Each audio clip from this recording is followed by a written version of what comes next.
Alis ka na! Ate Abby! Alis! Ate Abby, tulong! Nicole, tulungan mo kong dalhin siya sa ospital! Ate Abby!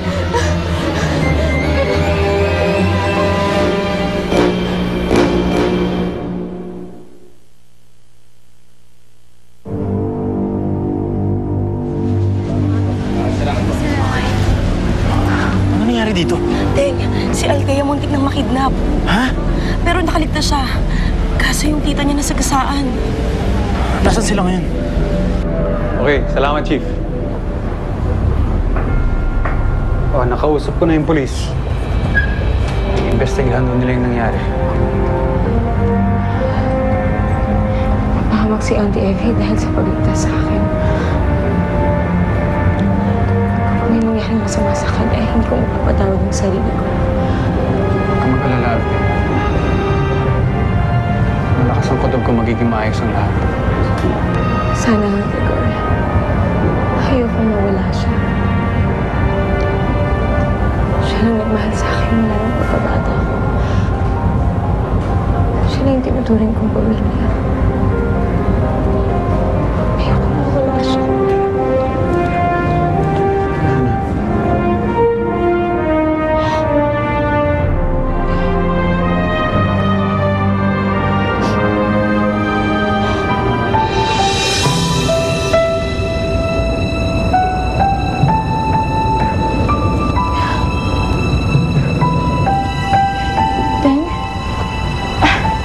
Gregor, sandali lang.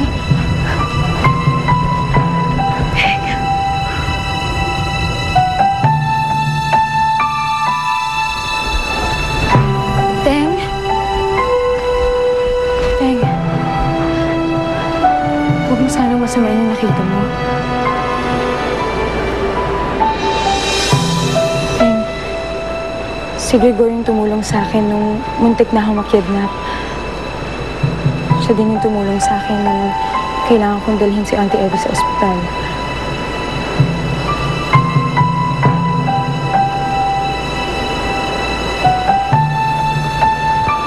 Naintindihan ko. Nalulungkot lang ako dahil wala ako sa tabi mo tuwing kailangan mo. Hanggang kailan ba kita bibuguin na, Thea? Kaya wala kang kasalanan.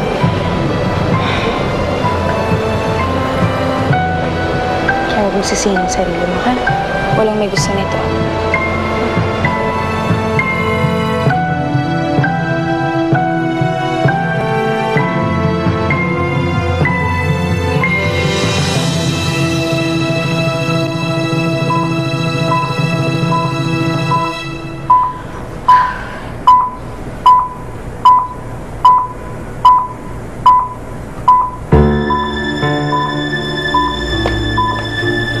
Marilyn!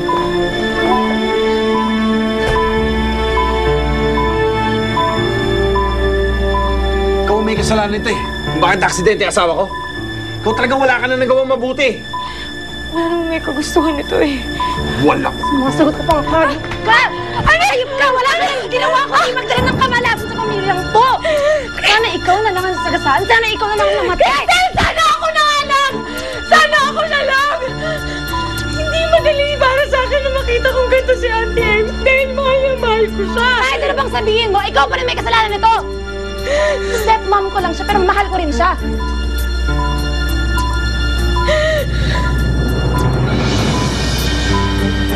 Ang ginawang mabuti. Babayaran mo to. Kung may kasalanan ito, pagbabayaran mo.